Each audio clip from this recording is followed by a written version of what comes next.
An astonishing discovery shows that human bodies have steadily grown colder over the past century. Mike McRae, Science Alert, reports over a century, 98.6 degrees Fahrenheit or 37 degrees Celsius has been the landmark for human health as being the normal temperature.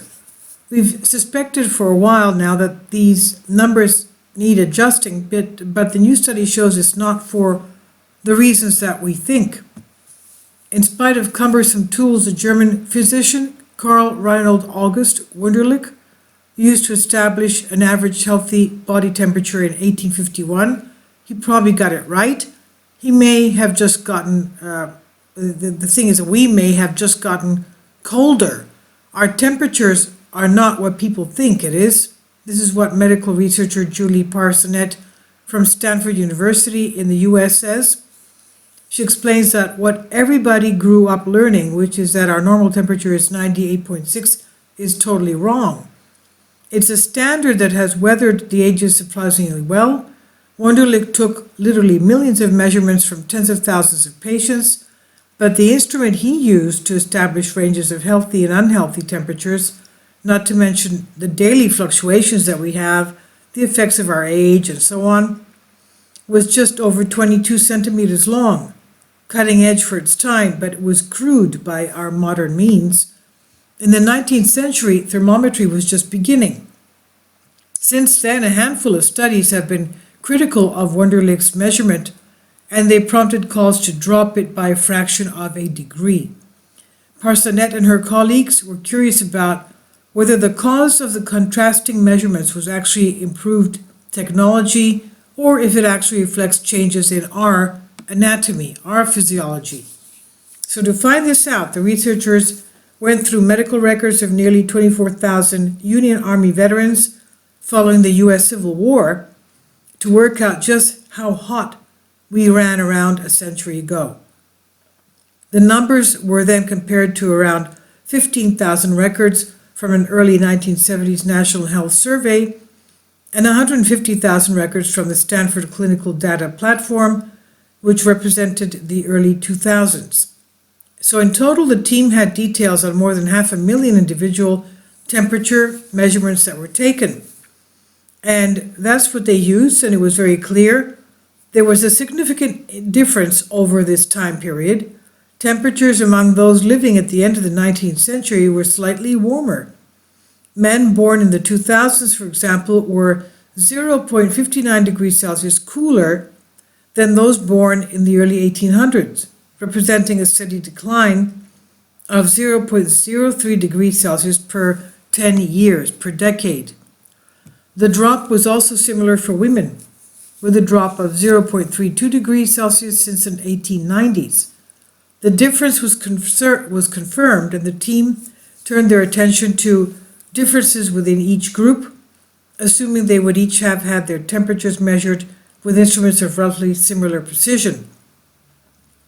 Over the decades covered by the thousands of Civil War veteran records, they saw a gradual decline that matched the trend based on their original comparisons. Since it's unlikely that thermometer technology or methods evolved at a rate that would explain this steady drop, we're free to ask whether something about our own bodies or our environment causes temperatures to slip. Physiologically, we're just different from what we were in the past, said Parsonette. The environment that we're living in has changed, including the temperature in our homes, our contact with microorganisms and the foods that we have access to.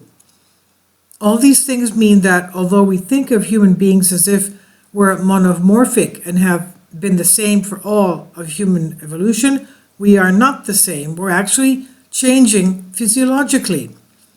Improvements in health and nutrition could be a fruitful place to start for an explanation. Our increasing body masses would push metabolisms into warmer categories, but inflammation is linked closely to variations in body temperature, and a decline in chronic infections just might explain why we're a little less feverish. Past changes could also provide insight into where we are going in the future, as we head into a world of intense social and environmental change. A warmer future just might see a return to a slightly warmer body temperature, especially if it comes with new diseases and declining health. Wonderlic's magic number might still need an adjustment, but the good doctor would be pleased to know that it was not a result of his dedicated hours of watching his foot-long thermometer. This research was published in eLife, and it's on Science Alert.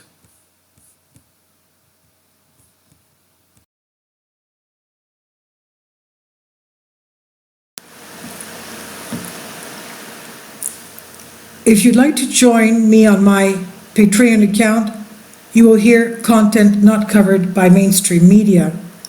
These riveting stories will be based on my research, and I will state my opinions and give my personal insight on diverse and controversial subjects and world events not covered by mainstream media, and not supported by YouTube guidelines. So whatever I have on my Patreon, most of those will not be on my YouTube channel. Please consider becoming a member today. More of the most significant and important videos will be on my Patreon channel. Your support helps me to continue my research and keeps this YouTube channel alive. And we depend on your support, your generous charity, because we help economically challenged families here in Athens, Greece, in Kapota, and we also help the young generation with university tuition and the community around our church. Thank you.